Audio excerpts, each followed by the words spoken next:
presenta Samsung, que lanzó Galaxy S22, su nueva serie que rompe las reglas. Y Fundación Telefónica Movistar. Casi 1 de cada 3 mensajes que mencionan a mujeres políticas en Twitter son violentos. La agresión a las mujeres políticas en las redes sociales es una realidad que se observa a diario y que exhibe sus particularidades. ¿Cómo se manifiesta? ¿Qué características tiene este tipo de agresión digital? Bueno, ese fue el eje central del informe que días atrás se presentó en el Parlamento por parte de la consultora CPA Ferrer a pedido de ONU Mujeres. Se titula Cuantificación y análisis de la violencia contra las mujeres políticas en redes sociales. Y tiene varias aristas interesantes para indagar. Vamos a profundizar en los próximos minutos justamente en el contenido de este informe. Por un lado está, como decíamos, Gustavo Galino, nuestro periodista especializado en DTI, en tecnologías de la información. Y vamos a estar conversando con el autor de este trabajo, el gerente de Data Analytics de CPA Ferrer, Rafael Xavier. Rafael, ¿qué tal? Buen día, ¿cómo estás? Un gusto saludarte. Todo bien, Romina, muchas gracias por la invitación. ¿Qué tal, Gustavo? ¿Qué tal? Primera pregunta, Rafael, a ver, hay quien quizás les llamó la atención lo que se pusieron y lo que se abocaron a analizar, ¿no? ¿Por qué hacer un estudio de este tipo que se dedique a estudiar la violencia hacia las mujeres en redes sociales? La preocupación de ONU Mujeres era que básicamente era un fenómeno que esto está enfocado a mujeres políticas, pero básicamente todas las mujeres políticas en general es una realidad que lo viven diariamente, pero no tenían, estaba basado en perspectivas, en sentimientos, en sensaciones de cómo se va el tema, pero no había una medición en Uruguay concreta de qué tan grave era la problemática. ONU había hecho algunos estudios de similares características en otros países, en Chile y en Ecuador, pero para Uruguay no había, y un poco la idea de ellos era extender esa línea de investigación acá a Uruguay, tener como una medida concreta de qué tan grave es el tema. Ahí, ¿por qué eligieron mujeres políticas concretamente? Bueno, es parte de los temas que maneja ONU Mujeres. Básicamente la preocupación que tienen es que, nada, perciben que hay una diferencia entre los niveles y el tipo de violencia que se da específicamente en el caso de mujeres políticas, que es algo que el estudio trataba de abordar. Sí, ustedes plantean que en el informe se destaca que este tipo de violencia es difícil de detectar y en algunos casos está naturalizado por el medio en que se desarrollan, ¿no? La arena política, que fue históricamente también un ambiente dominado por hombres.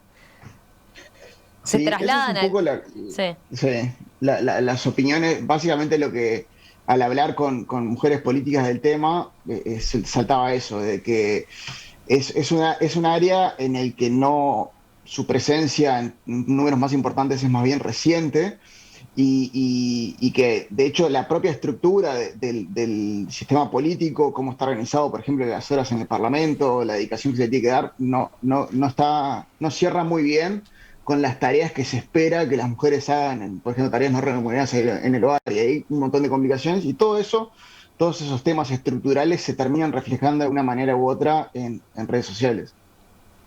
O sea, eso que se percibe en el mundo real, por llamarlo de alguna manera, también tiene su correlato después en redes sociales. Una consulta, ¿el medio digital facilita el ejercicio de la violencia? En general sí hay una serie de características que nosotros entendemos y la literatura trata, que tienen que ver con quizás lo primero, lo que nos salta más, lo que es más obvio es el tema del anonimato. Uno puede poner el nombre que quiere o no poner ningún nombre, no poner ninguna foto. Y digo, por más de que existe la posibilidad y existen herramientas como para ver o tratar de ver quién concretamente es muy barato, digamos, es ser violento o hacer algo reprochable sin muchas consecuencias. Y lo otro que se habla bastante en la literatura es lo que se llama efectos bandwagon, como que uno empieza de repente una línea de violencia y es muy fácil sumarse y se empieza a generar una especie de presión grupal de, mira, le estamos hablando mal de esta persona y vamos a hablar todos mal, porque si no es que estás con ella o estás con él y nada, tenés que salir a decir algo. Y eso son, digo, hay mucho más cosas que son propias del medio digital. Nosotros hacemos un breve relevamiento de la literatura en eso, en el trabajo, pero sí, sin duda que lo facilita. ¿La inmediatez puede ser otro elemento? Ah, sí, sí, sí. Sí, digo, si yo quiero insultar a una mujer política, lo más rápido que puedo hacer es robarla. Si no tengo que ir hasta la casa, es muy fácil.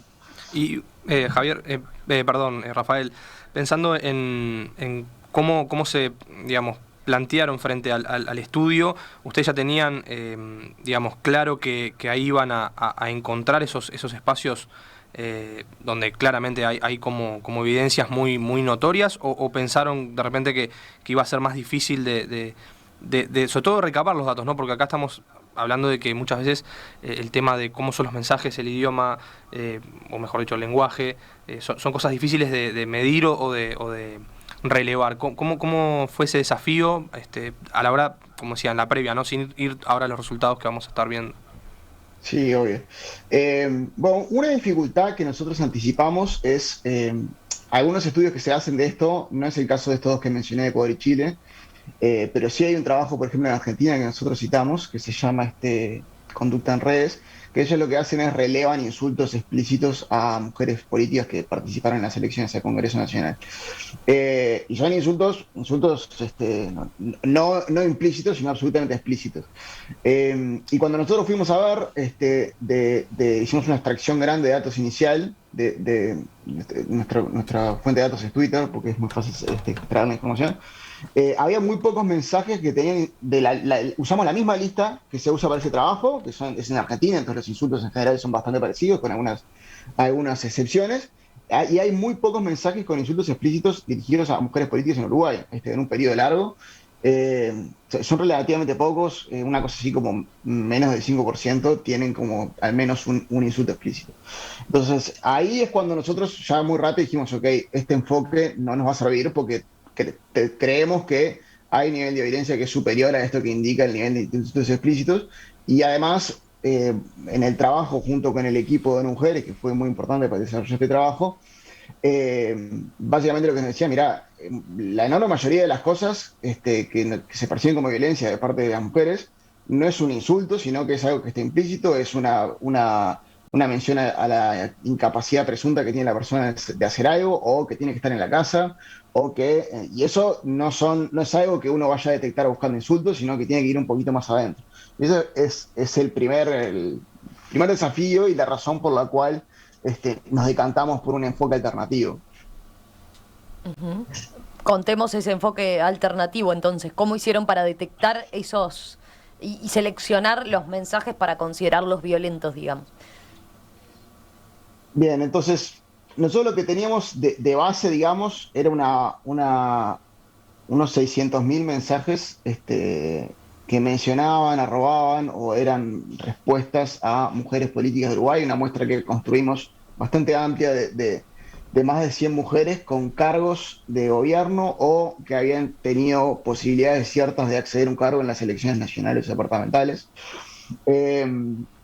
Y teníamos esos 600.000 mensajes, y lo que hicimos fue básicamente aplicar técnicas de procesamiento del lenguaje natural, que básicamente es un subconjunto de lo que es inteligencia artificial, para tratar de extraer dos cosas de la cadena de texto que iba dirigida a la mujer. Básicamente, cuál era el sentimiento asociado y cuál era la emoción asociada al mensaje. Entonces, el sentimiento puede ser positivo, negativo, neutral, y la emoción es una lista de 7, que nunca me acuerdo de las 7, pero en general alegría, miedo, sorpresa, rechazo, tristeza, y alguna más que no me acuerdo. Entonces, cuando nosotros empezamos a hacer ese análisis, lo que empezamos a ver es que si uno combinaba el hecho de que un mensaje tuviera un sentimiento negativo y tuviera una de dos emociones, o rechazo o enojo, muy probablemente, con bastante certeza, era un mensaje violento, y de vuelta, no porque incluían insultos, sino porque tenía una carga de violencia implícita adentro, y muchas veces en general lo que pasaba era,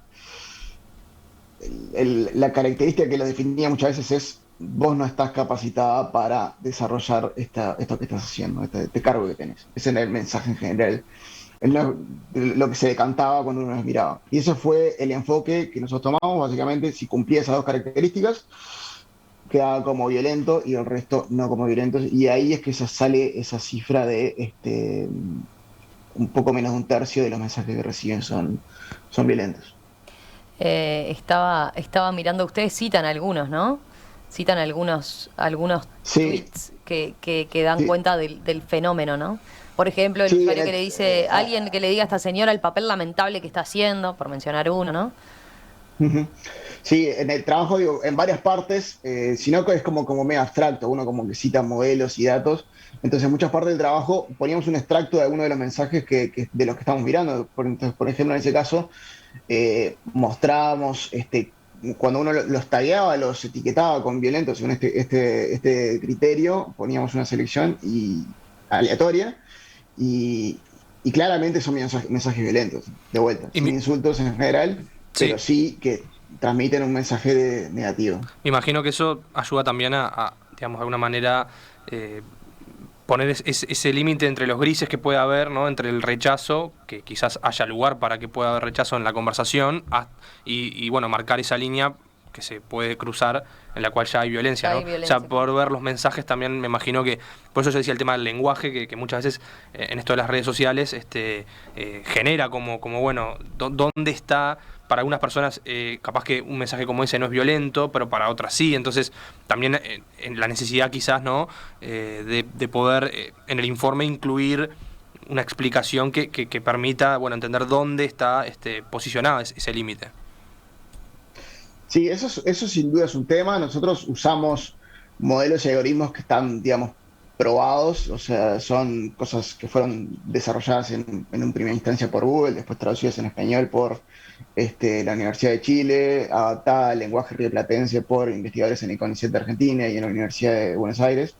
Entonces, no estamos reinventando la piedra, sino que usando las mejores herramientas disponibles, ajustadas mejor al caso. Finalmente, lo que terminamos usando era muy ajustado al lenguaje rioplatense, pero sí, igualmente puede haber lo que vos decís. De repente, probablemente muchos de los que emitieron esos mensajes no les parecen mensajes violentos, les parecen que están cantando la justa o lo que sea. Pero sí, es un tema y de acuerdo que poner una selección ahí creo que ayuda un poco. También, además de lo que hicieron con inteligencia artificial y la selección y la categorización, digamos, de estos mensajes, también hicieron encuestas, ¿no? A mujeres, por ejemplo, a 43 mujeres que participaron en la última campaña electoral, ya sea militando o presentándose a un cargo electivo o siendo vocera de una agrupación política. Y allí también extrajeron datos que toman, ¿no? Pero ahí ya no es en redes sociales, sino es la percepción que ellas tienen, que tú lo comentabas recién, ¿no? Sí, básicamente nosotros lo que queríamos tener es, antes de meternos con los datos, lo que queríamos era básicamente tener la opinión de las personas, en este caso de las mujeres, de cómo ellas perciben la violencia, más allá de lo que puede decir un modelo, un algoritmo de forma medio agnóstica, digamos. Entonces lo que queríamos era cuál era su percepción concreta de los niveles de violencia que recibían, cada cuánto creían que lo recibían, si habían cambiado sus patrones de uso de redes a raíz de la violencia que recibían. Ese tipo de cosas lo que queríamos tener es como un conocimiento un poco más de campo de cómo lo estaban viviendo para poder informar el análisis después. Ahí veía, por ejemplo, le preguntaban cuántas de sus publicaciones son respondidas con violencia y ahí en general 20 largo por ciento, 26%, estoy mirando el número chiquito, 26% no considera que reciba violencia por sus publicaciones, 66% en alguna ocasión y después hay porcentajes menores que dicen en general o Ujú. siempre o casi siempre, ¿no? Sí, sí. En general, de esta encuesta y de una anterior que había hecho ONU Mujeres, no en el marco de este trabajo, pero sí una encuesta bastante más larga y concreta que esta, básicamente lo que surgía en términos de la relación mujeres políticas con redes era eh, que la mayoría se sentía que era violentada por motivo de género y que en un porcentaje muy grande habían cambiado la forma en que interactuaban con redes a raíz de eso, ya sea escribiendo menos, dejando de usar, bloqueando gente, en algunos casos incluso cerrando la cuenta temporalmente. Vayamos, si te parece, Rafael, ahora sí a los resultados, ¿no? Decíamos, revelaron más de 500.000 de mensajes enviados a través de la plataforma de Twitter a mujeres políticas uruguayas, y en el periodo es entre junio de 2019 y junio de 2020. O sea, estamos hablando de un periodo particular, porque había una intensa actividad en Twitter, entre otras cosas, por las elecciones nacionales, ¿verdad? No es cualquier periodo. Sí, fue exactamente elegido para eso. Lo que queríamos era agarrar a partir del final de las internas, las nacionales, el cambio de gobierno y la discusión de algunas leyes pesadas al principio de gobierno que tienen que ver con, si no me equivoco, la rendición de cuentas y el principio de la discusión de la ley de urgente consideración. Todas cosas que en el calendario político son bien relevantes. Eso fue un poco la idea de la selección. Algunas constataciones que ustedes hacen, ¿no? Hay una primera pregunta a hacerte que es, en lo referente a los resultados, ¿qué tan diferente es? Porque uno puede pensar, bueno, los políticos en general pueden recibir, o quizás pueden estar más expuestos en general a recibir insultos o comentarios más violentos, quizás por su exposición pública, ¿no? Sin que pese todavía su condición de género. Ahí que ustedes establecen la distinción, ¿no? Que en general los políticos son personas que reciben este tipo de comentarios. De todas formas, perciben una diferencia en relación entre lo que es un político hombre y una política mujer. Sí, algo de lo que queríamos hacer en este trabajo es no quedarnos solo con la visión de un lado, porque era una pregunta bastante inteligente que podría hacer alguien, es exactamente eso que vos decís. ¿No será que en realidad ser político trae aparejado este, ser víctima de un montón de violencia que puede tener motivos de género, puede no tenerlos, pero básicamente estás expuesto, usás las redes para trabajar, porque finalmente es lo que pasa, mucho del discurso y la conversión política se da en Twitter. Entonces, eso podría ser un caso. Entonces, lo que nosotros hicimos es construimos una muestra de contraste de hombres políticos, en este caso los circunscribimos a legisladores, y lo comparamos con de nuestra lista de mujeres, una submuestra de legisladores. Entonces, todos los análisis comparativos entre hombres y mujeres de nuestro trabajo se hacen con legisladoras y legisladores, con similar composición partidaria y de cargos, digamos, entre diputados y senadores. La idea era tener como una muestra lo más comparable posible, digamos. Y en esencia, un poco lo que se veía es eso. Hay como un nivel de base de violencia asociado a la actividad política, a esas cosas que decía, a la exposición, al uso de redes como medio de comunicación principal en algunos casos. Para el caso de legisladoras era superior que para el caso de legisladores, unos 4 puntos porcentuales más mensajes dirigidos a mujeres son violentos, pero lo que encontrábamos es que la naturaleza de la violencia era completamente distinta para un caso al otro, y básicamente lo que quiere decir eso es que la razón o el tema que trataba de insulto o la razón o el aspecto de la persona al que apuntaba el insulto era muy distinto en un caso y en el otro. En esencia, en el caso de hombres, iba a la gestión, al partido al que pertenece, a las cosas que hizo, a lo que piensa, básicamente a su actividad política concreta. Y en el caso de las mujeres, iba en un porcentaje muy relevante a la condición de mujer. Entonces, eso nosotros lo veíamos muy, muy fácilmente y de manera muy simple y transparente, simplemente contando la frecuencia en la que se encontraban ciertas palabras. Y si uno miraba los dirigidos a mujeres, creo que la palabra más utilizada era mujer y mujeres, señora, diputada, parlamento, y esos mensajes que decían parlamento básicamente decían no estás preparado para estar en el parlamento, es una vergüenza que seas parlamentario, etc. Y todas esas referencias a la mujer no aparecen para el caso de hombres en los mensajes dirigidos a los legisladores. En el caso de hombres, las palabras son partido, gobierno, en fin, referencias a la gestión del periodo pasado, mucha vida, a también. Y nunca, digo, en alguna cantidad aparecerá la palabra hombre, referencias directas a la condición de hombre, pero son comparativamente muy inferiores. Bien, sí. ¿Y qué tipo de publicaciones son las que despiertan más reacciones violentas? Ese era como el otro resultado muy interesante del trabajo.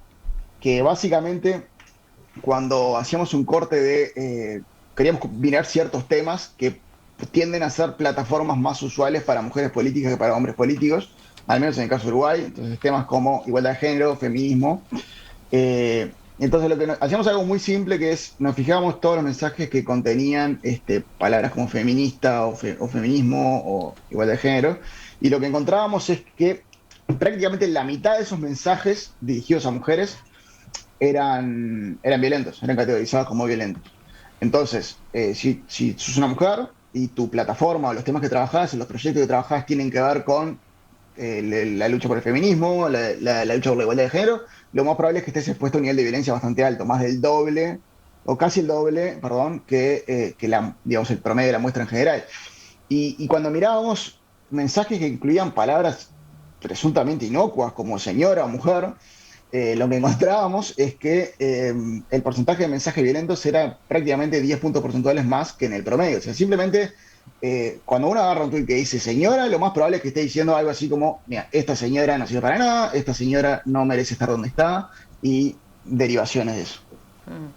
¿Y qué sucede con el tema de las cuentas que, bueno, que están propensas a emitir esos tweets violentos? Ahí también detectaron una actividad distinta, ¿no? O sea, hay una diferenciación. Sí, ahí lo que queríamos analizar en principio es dos cosas. Uno, qué uso le daban a la plataforma, y dos, cómo se relacionaban entre ellos. Queríamos básicamente, uno, detectar si había como patrones asociables a cuentas, digamos, troll, o cuentas creadas específicamente para el tema, para ejercer violencia. Y lo otro es si había como efectos no digo grupos organizados de violencia, pero sí como efectos de esto que decía, de bandwagon, de grupos que trabajan de manera no coordinada, pero que básicamente se concentran un poco en una mujer, en un tema, etcétera. Y lo que encontramos es, no encontramos presencia significativa como de cuentas tipo creadas recientemente y con aspecto muy de bots, digamos. En general eran las cuentas, nosotros hacíamos un corte de lo que definíamos una cuenta particularmente violenta y el resto, entonces si tenía más del 30% de los mensajes emitidos, lo consideramos violenta. En general eran todas cuentas con un promedio de 4 o 5 años de creación, o sea, no eran cuentas nuevas en general, podría haber algunas pocas, pero no era nosotros nos esperábamos un porcentaje, al menos no es significativo, pero algo razonable de cuentas como nuevas creadas solo para esto. No es algo que podamos verificar. Sí encontramos que son cuentas bastante más activas que las no violentas. Tuitean más, tienen más seguidores, sigue más gente, y todo eso en menos tiempo, digamos, porque en promedio son cuentas más nuevas. O sea que tienen un uso más intenso de la plataforma. O sea que, Rafael, ahí podríamos decir que en el estudio no se identifica una estrategia, digamos, centrada en llenar de mensajes automatizados al entorno de estas mujeres políticas. Eso no aparece como una práctica, por lo menos, extendida. Sí, no es algo que nosotros digamos, esto es muy obvio a partir de los datos. Yo no me animo ni cerca a decir que existe en Uruguay en números significativos. En general, parecen ser personas que simplemente tienen ciertos intereses y ciertas opiniones de los temas, y no cuentas creadas por una organización o por un grupo de personas. Y lo otro que queríamos ver era un poco cómo se relacionan entre ellos. Entonces, ahí lo que hicimos fue relevar las conversaciones que tenían estas cuentas particularmente violentas entre ellas, y lo que encontramos fue algo bastante interesante, y es que por más de que hay un componente de género en mucho de la violencia, también el aspecto partidario nunca deja de estar presente. Y esto lo veíamos por lo siguiente, y es que básicamente hay un grupo de personas que eran particularmente violentos contra un grupo de mujeres políticas, y después hay otro grupo de personas que era particularmente violento con otro grupo de mujeres políticas. Y básicamente el cruce era de oposición, oficialismo y para el otro lado. Entonces, había violencia de género, pero el que emitía violencia de género lo hacía contra una mujer, digamos, del bando opuesto. O sea, si era una persona identificada con la oposición, lo hacía mujeres de gobierno y viceversa. Y a su vez, las conversaciones entre esas personas eran dentro del grupo. O sea, los que eran violentos contra mujeres de la oposición conversaban entre ellos de los temas. No necesariamente de estos temas, sino simplemente interactuaban, tenían replies, en fin. Y para el otro lado lo mismo. Entonces, básicamente tenías como dos grupos, dos redes, digo, no con una separación completa, pero sí una separación bastante fuerte de conversaciones que sean de un lado, se dan con un tinte político y otro con el otro, y que apuntan a las mujeres del otro grupo, digamos. Samsung, que lanzó Galaxy S22, su nueva serie que rompe las reglas.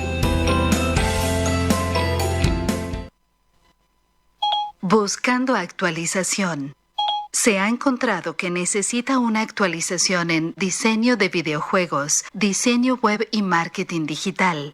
En Fundación Telefónica Movistar te brindamos cursos virtuales gratuitos para que adquieras las herramientas digitales que te mantendrán actualizado. Conocelas en www.fundaciontelefónica.uy. Mejora tu currículum y prepárate para el mundo laboral.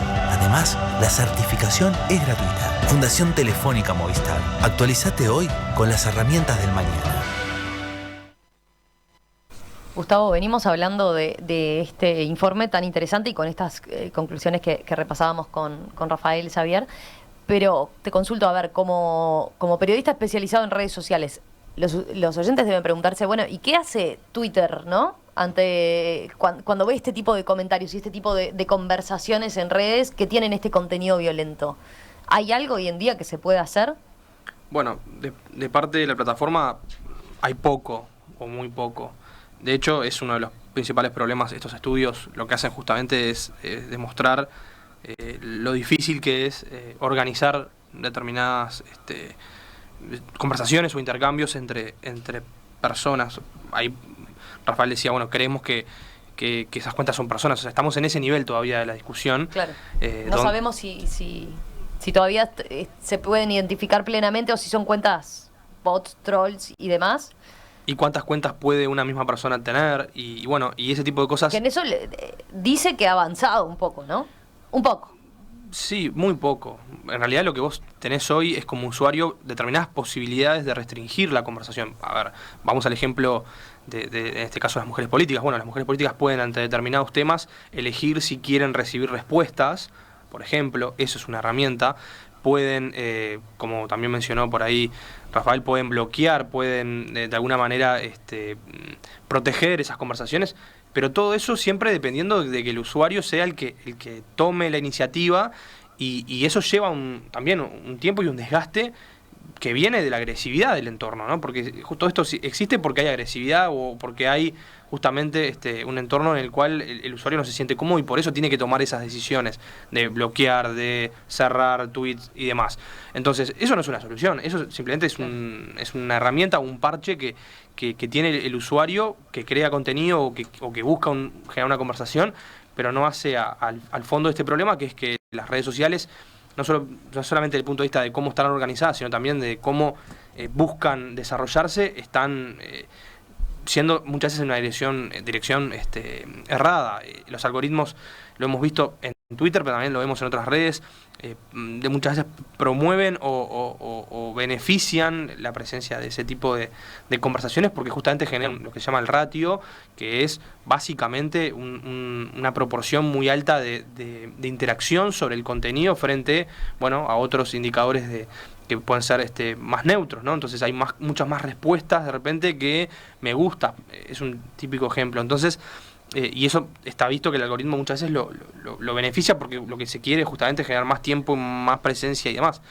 Lo hemos hablado mucho y en este caso creo que volvemos a visualizarlo, y lo hemos visualizado en un tema muy, muy delicado, que es la actividad política en un país, y con este componente que más preocupación todavía nos produce, que es que siga habiendo prejuicios, sesgos, dificultades a la hora de poder ponerlos en un lugar de igualdad. Entonces las redes no están contribuyendo para nada a que se logre eso y no están todavía dando esos pasos que muchas veces se reclaman, que es salir del anonimato, dar realmente garantías para que haya un intercambio mucho más sano, que no esté tan tóxico todo el entorno, y los algoritmos a su vez que vayan en la dirección que tienen que ir y que no estén muchas veces al revés, potenciando todo tipo de cosas. Y otra cosa muy breve que digo, como para cerrar esto, es incluso la censura que hay indirecta. O sea, los algoritmos muchas veces están limitando de repente ciertos alcances o ciertas llegadas de los mensajes de algunos usuarios,